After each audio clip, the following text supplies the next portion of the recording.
Well, hey there, and welcome to this edition of B.E.P Talks. I'm your host, Beth Johnston, coming to you from the B.E.P Talks studio at the Global Society of Empowered Women, where it is my great pleasure and honor to introduce you to amazing people from all walks of life, from around the world, different ages and stages in their career and in life, but all who come here to so generously and openly share their beliefs, their experiences, and their passions. And we have never, ever, ever had an exception, and we're not going to start today.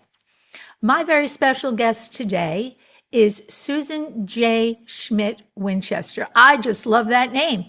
Now, Susan comes to us with 36 plus years of experience as a human resources executive and currently holds the highest honor in that category as a fellow of the National Academy of Human Resources. So you can see how excited I am to have someone of that caliber joining me here today.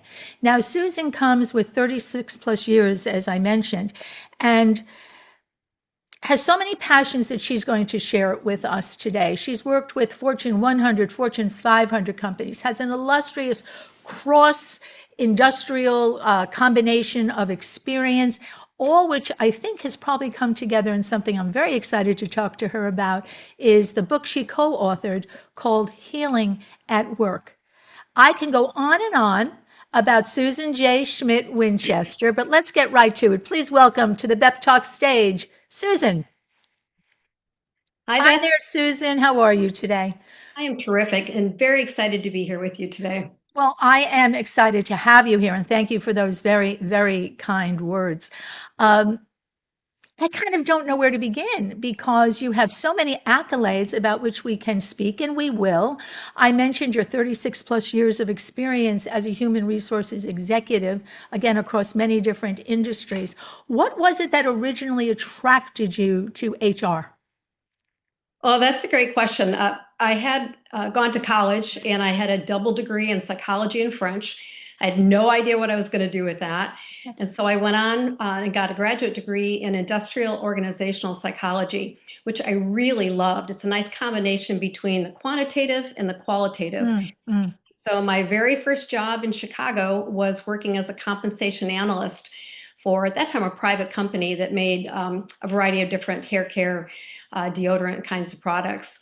And I was incredibly blessed to fall into a career by accident that became the most fulfilling experience one could imagine, personally and professionally. It was an amazing, amazing journey.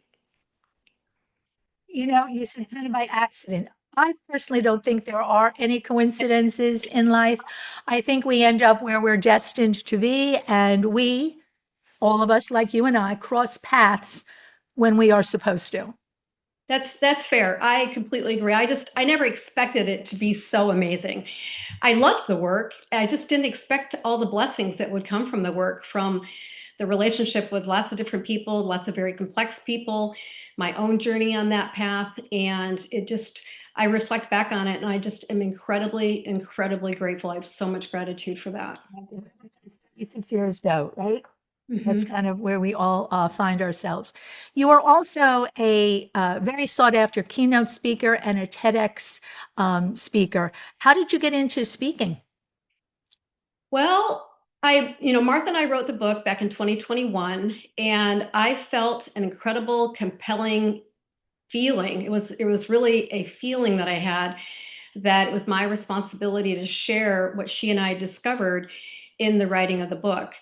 And I learned back in the early 2000s during a leadership seminar that my purpose for being here on this earth is to teach self acceptance to create a more joyful world.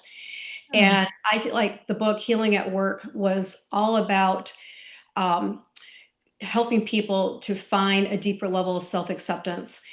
And it was really that whole experience that led me to want to share it on stage. And I've been very blessed to be able to speak to audiences all over the world.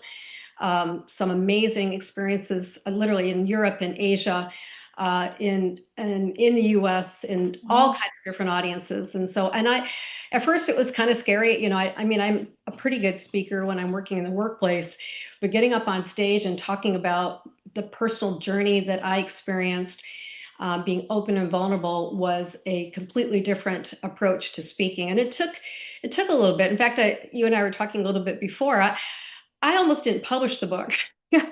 Oh, uh, I it literally it took me, I think I worked on the book for about from 2004 until 2018. So it was a long journey of writing a manuscript. And I was very blessed to partner up with Martha Finney, my co-author, who is a professional writer, extremely creative. And she and I spent another 2.5 years writing the book.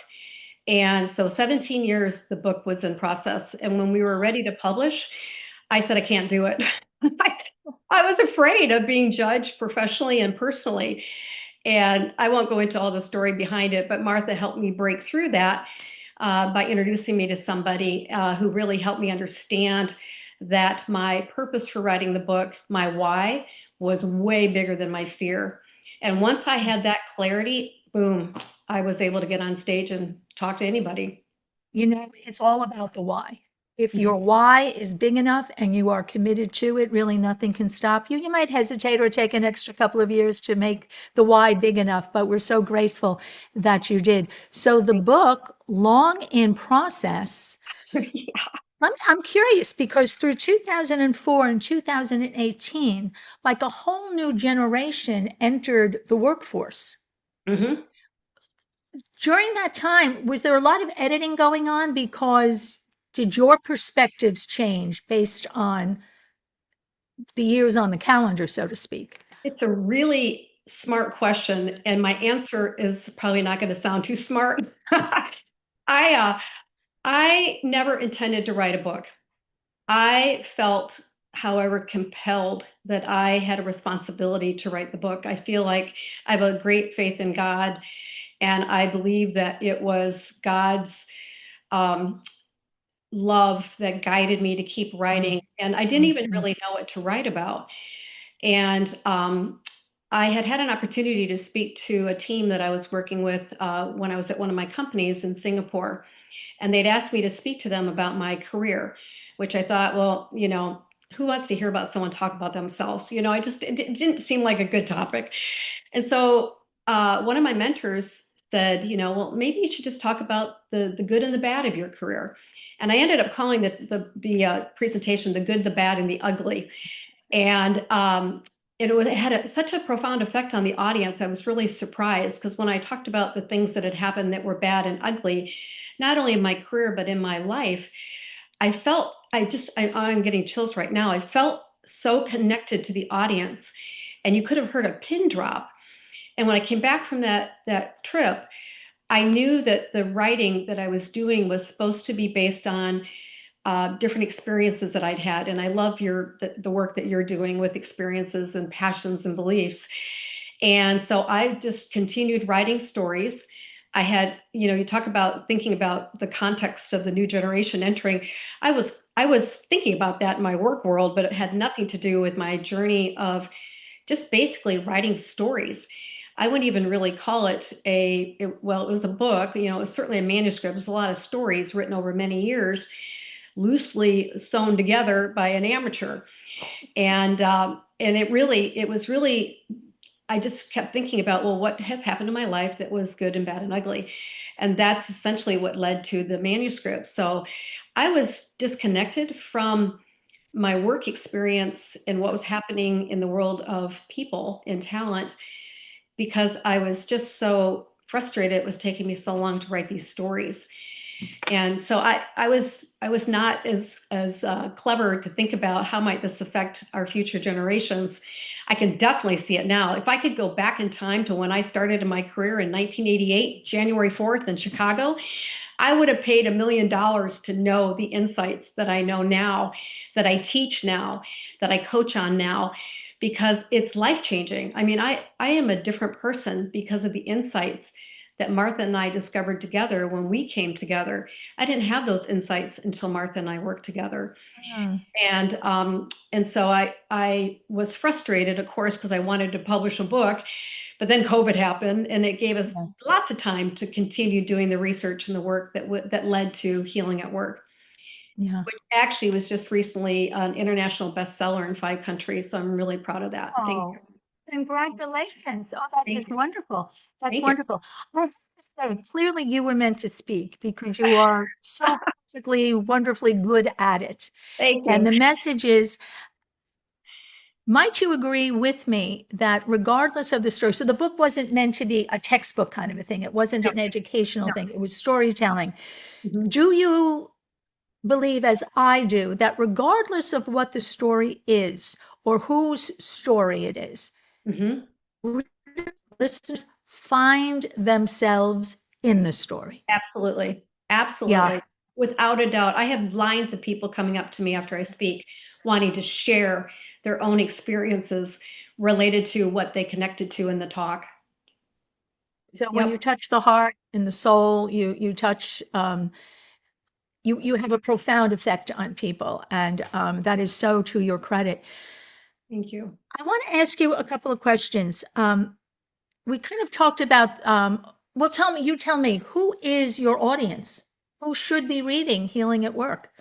Well, basically anyone who dreads Monday morning. Honestly, the book's for anybody who is working in a job. It doesn't matter what job you're working in, and who goes into the workplace and experiences what I call the pit of painful, suffering emotions, anxiety, stress, fear, worry, disconnected, alone.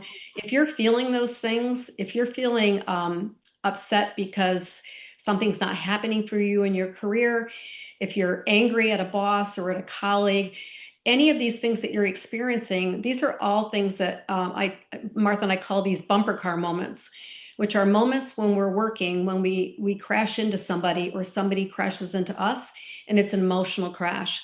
And so, if you're anything like me, for 30 years of my 36-year career, I was in a bumper car moment all the time.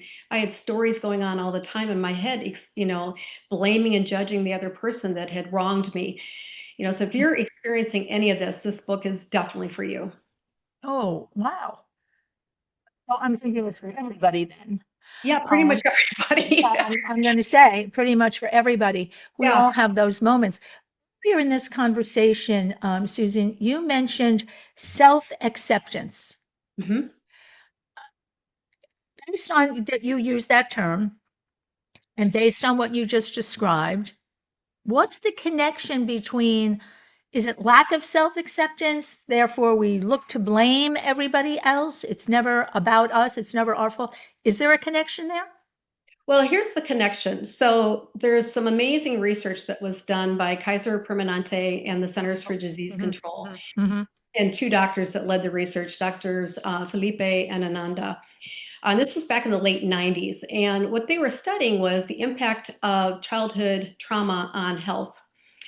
And they did a survey of 17,000 people in the US, which, by the way, has been replicated in many countries now, asking them to review a list of 10 what they called the adverse childhood experiences, also known as the ACEs. And these are 10 significantly traumatic things that can happen to someone when they're little before the age of 18. Things like sexual abuse, physical abuse, Hmm. emotional abuse, neglect, physical or emotional, substance abuse in the home, an incarcerated parent. I mean, the list is 10 significant things, addiction, etc. And what they found in their research, which really surprised them, was that nearly two-thirds of the people that responded indicated that they experienced at least one ACE, one of those adverse childhood experiences. And there were many people who also experienced, even up to as many as four or more. I know I was surprised when I took the survey and found that I was in the four or more category of adverse childhood experiences, as was my co-author Martha.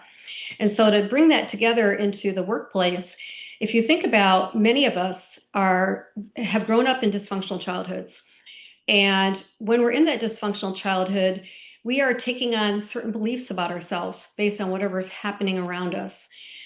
For me, for example, my dad, who was, and by the way, this isn't about judging parents and caretakers. I think they all have their own traumas from the past. So Of that's not what course. this work is about. But my dad, well, he was brilliant, very worldly, he was just a very strong man. He suffered from some past experiences. I'm not going to go into the details of that, but basically, it manifested as unpredictable rage. And so small things would set him off. Like I remember one day, um, he was really angry when I slammed a screen door. And he was a big man. He was very obese. He was very scary. And I was a small little girl. And Mm. he would charge at me like a bull.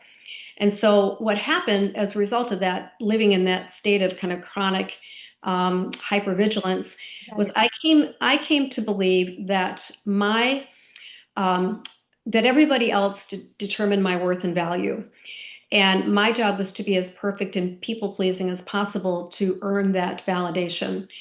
And so, I never learned that self acceptance was my job. I believed that I was accepted only through performing or pleasing. Other people use different strategies, and they all fall into fight, flight, freeze, and fawn, which is pleasing. So, people that use fight to create a sense of safety and predictability are the bullies in our workplaces. The flight, there are people, you and I were talking a little bit about people who leave companies, the retention, engagement story. Too many people are leaving because they're blaming somebody in the workplace for their poor experience. There are a lot of people who freeze in the workplace. That was their strategy. And they don't speak up. They don't disagree with a senior level person. We have this kind of state of people not speaking up in the workplaces. I think a lot of this people freezing. I remember one time a woman I worked with at one company said, Susan, I've been here 30 years and I've never spoken first until spoken to. And I thought, oh my gosh, what talk about freezing and hiding. And so these dynamics are playing out at work. I think going back to your original question, the self-acceptance connection is that we learn things about ourselves that we had to do something in order to be loved and to avoid Mm. pain. And we didn't know that our job, I never knew self-acceptance was my job until Martha and I wrote the book to realize that nobody else gets that power. My boss, I obviously want to do good work for my boss, but I am not going to go into that pit of painful suffering emotions we were talking about just because my boss may be unhappy about something.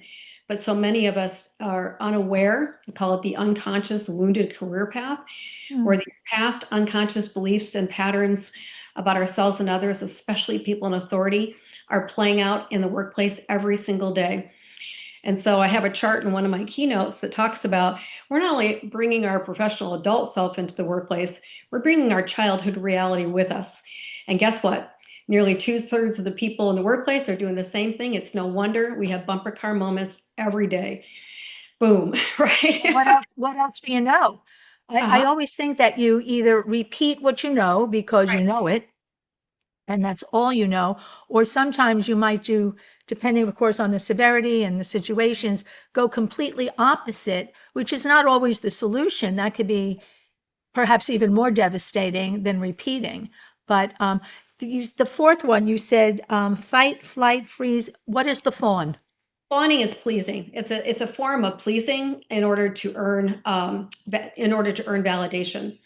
I'm an expert at that. It's the perfectionist pleaser. It's the overachiever, which of course can lead to burnout and overwhelm easily. I find that I call that looking for love in all the wrong places. Perfect. I love that. That's a simpler way to say what I just said. Yep. Well, no, it's just I Yep. can, Yep.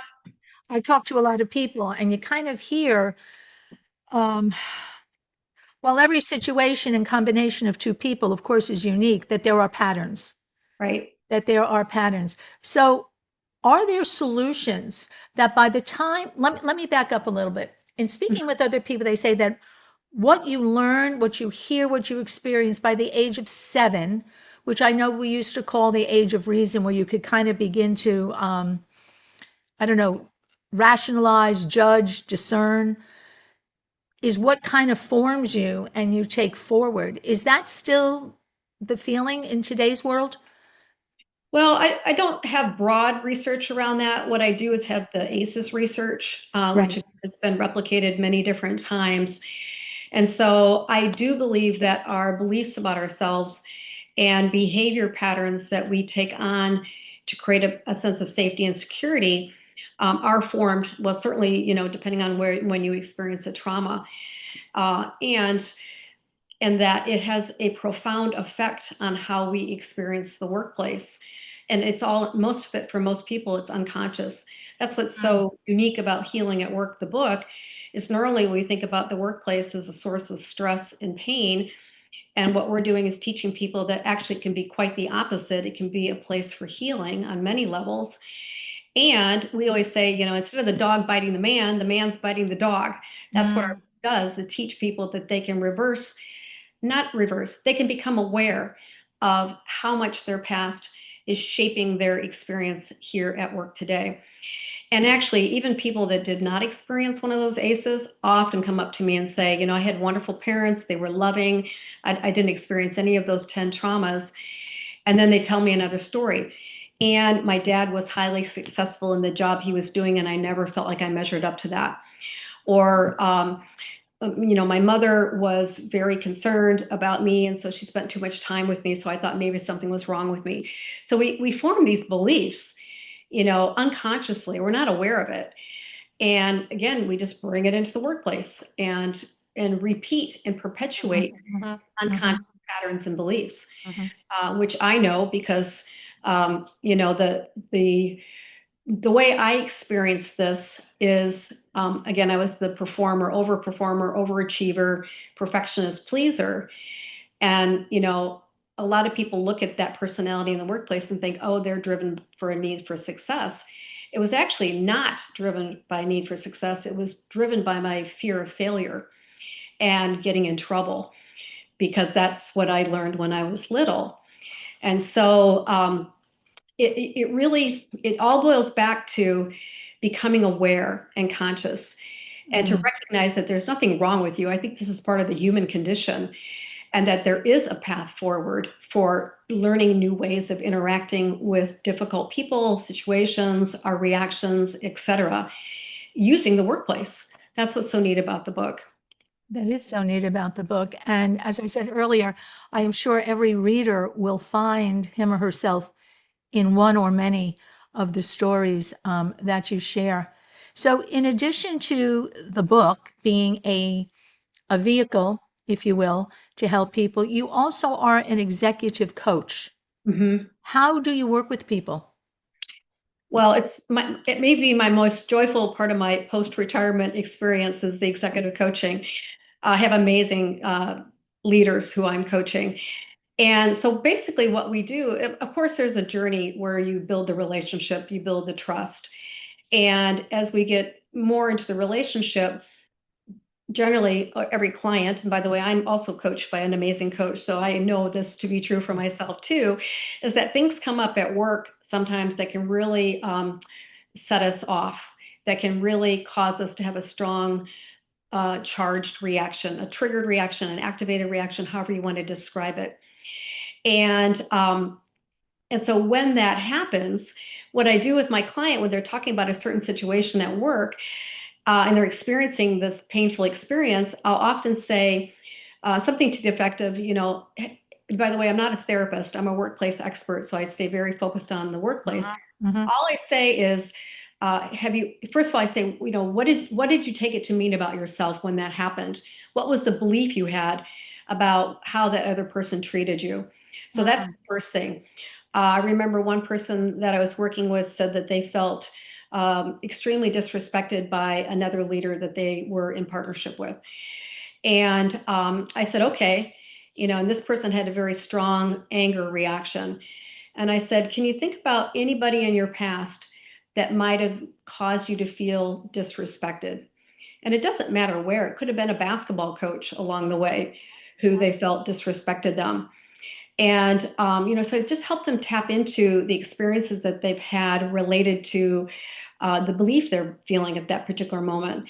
And then all I say is it possible that that past experience is accentuating or influencing your reaction today.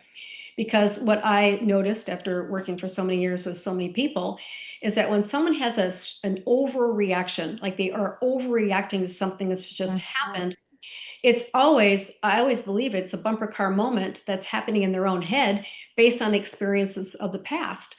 In fact, my TEDx talk, which is tackling perfectionism at work, it's only 9 minutes long, but it's me talking about getting extremely triggered by one of my early bosses a long time ago, a woman who got very angry at me. And I immediately, the thought that came into my head at that moment when I was sitting in the chair in her office with hot tears streaming down my face was, I deserve to get into trouble because that's what I believed with my dad.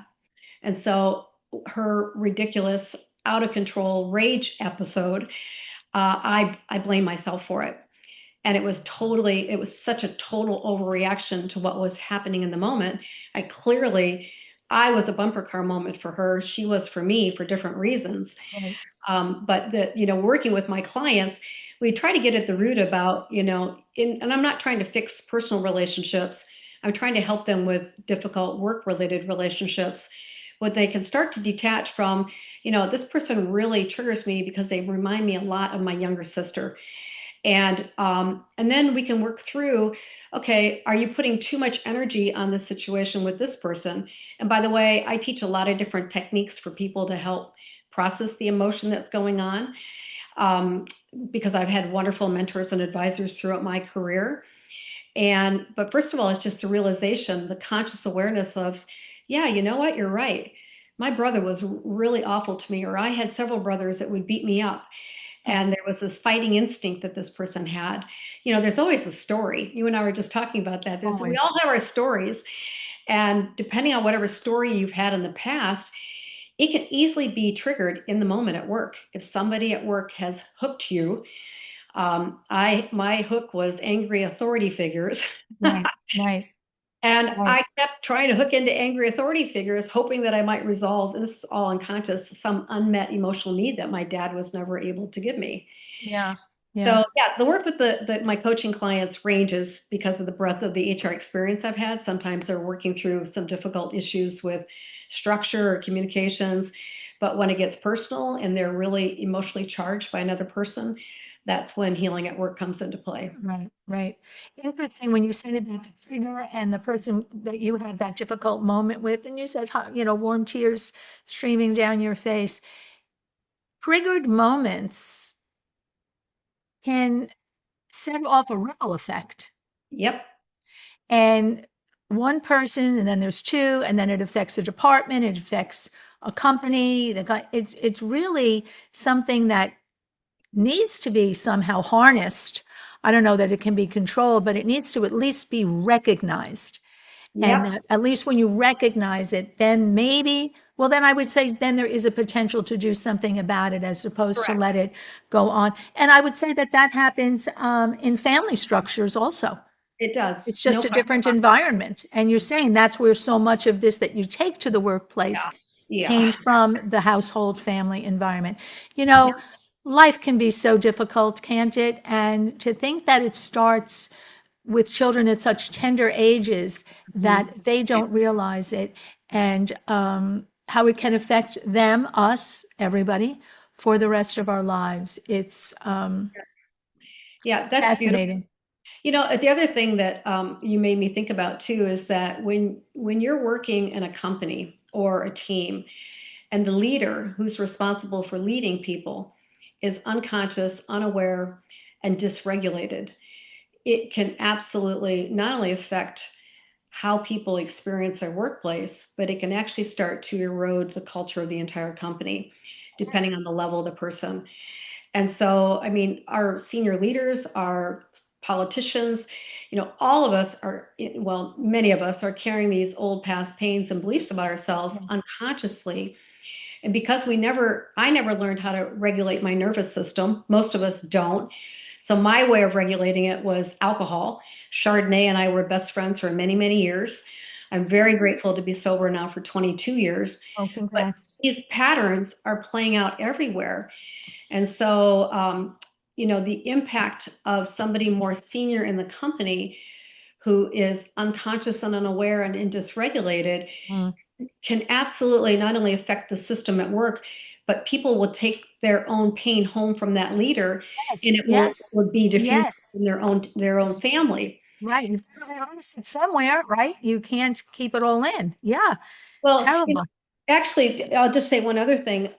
I, after writing this book for so many years, I almost didn't publish it because I was afraid of personal and professional judgment. And then, as we were talking about, helping me realize my why was bigger, my why was because I was so concerned about what people thought about me at work, because I was so hard on myself and beat myself up at night thinking about work. I also neglected my own sons growing up because I was emotionally unavailable for them because I was so consumed with the need for approval and validation through the workplace. Mm. So, and I worked with difficult people, there's no question about that, but I'm responsible for my reaction. And so, it is affecting the entire company, our families, and generations to come. And they say life is 10% of what happens and 90% of how you react to what happens. I have to appreciate you for so many reasons. I want to point out your candor, your transparency, the vulnerability that you've put out here of yourself, Thank you. and the value of that for other people, because we all have it. Um, how much time do you have? Kind of a conversation. Mhm. But I think that that is so cathartic for other people. And I'm going to say, particularly for women, that's typically my audience and who I deal with, Mhm. to know that you're not the only one. You're not alone. Right. As unique and special as each one of us is, and yes, we are, that there are patterns, there are trends. And most importantly, and I want to say this and thank Susan as I'm saying it, that there are places to go, people to see. It was a great song from Bye Bye Birdie, I think.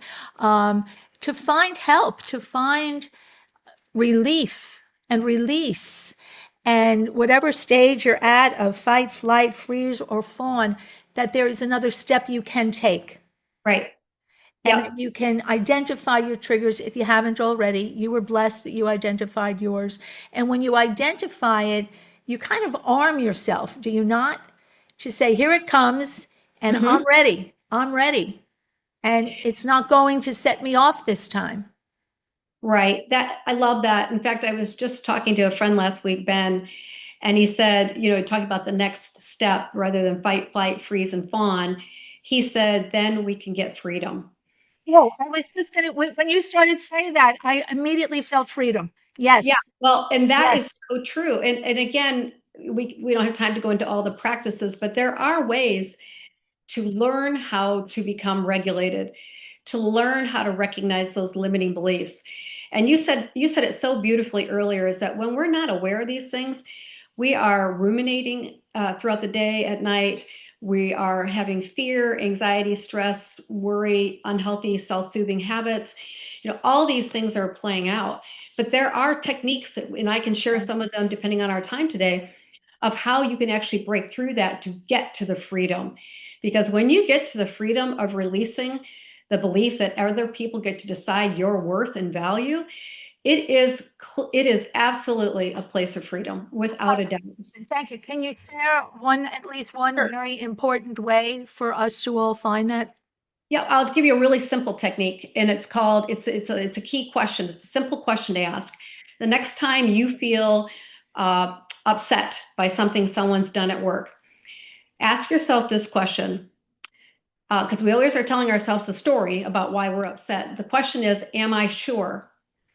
And what I Oh, mean by that is, if I'm sitting in a meeting and my boss gives me, let's just say a dirty look, I read it as a dirty look.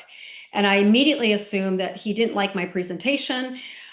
He doesn't think I should be in my job. I mean, I'm telling myself a whole story. Stop yourself and say, am I sure? Maybe my boss is just having a bad day. Am I sure he's really angry at me and judging me?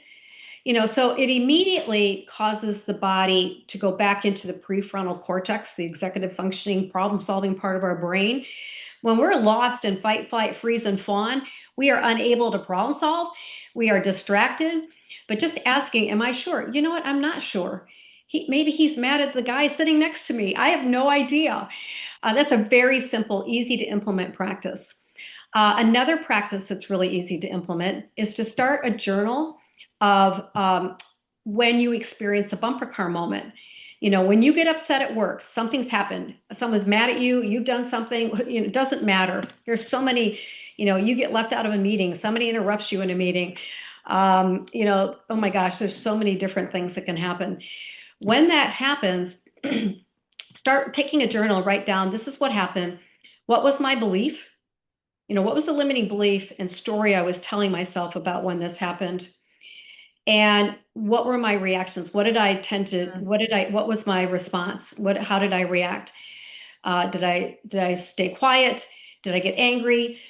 Did I want to run away? Did I want to leave the company? Just start noticing and becoming aware of your limiting beliefs, the stories you tell yourself, and the behavior patterns that you then play out at work.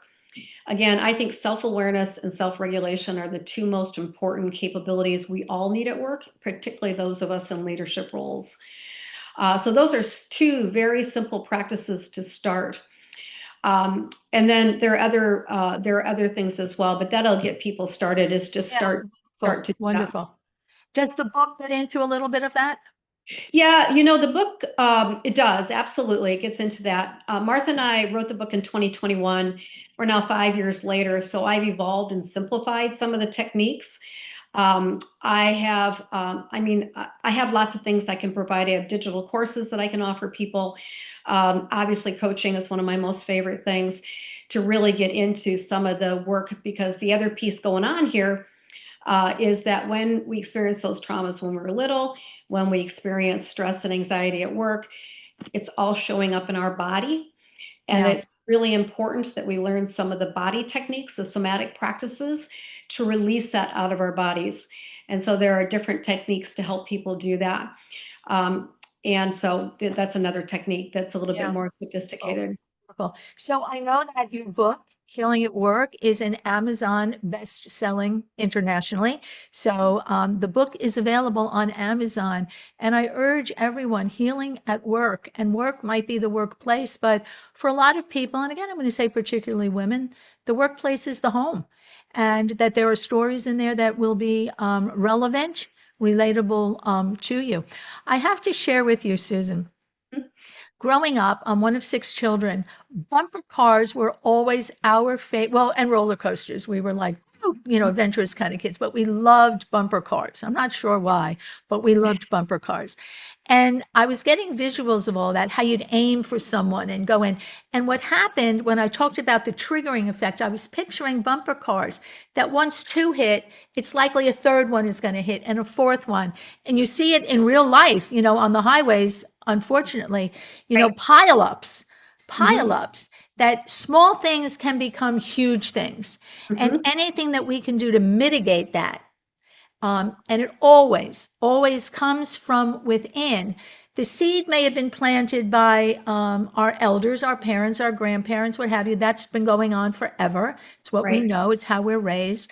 But there comes a point where, as you say, we can identify it, and self-awareness, self-regulation, self-respect has to become part of it. And I'm going to throw in self-accountability. Yes. Self-responsibility. Responsibility. I'm very big on that, is to say, well, we've all grown up, and it's easy to say, I'm here today because, how many years ago, how many decades ago someone said or looked at me this way or that way. There comes a point where, I guess that's a freeze moment. You just accepted it, right? You just kind of accepted it. You froze in that moment, and now you have a built-in excuse for everything. Let's get over that, because we can. And we have a brilliant person by the name of Susan Schmitt Winchester, who is a keynote speaker, a TEDx speaker. You've heard her here. She's magnificent in what she knows and how she shares it. She, along with her co-author, Martha Finney, in the book Healing at Work, A Guide to Using Career Conflicts to Overcome Your Past and to Build the Future that You Deserve.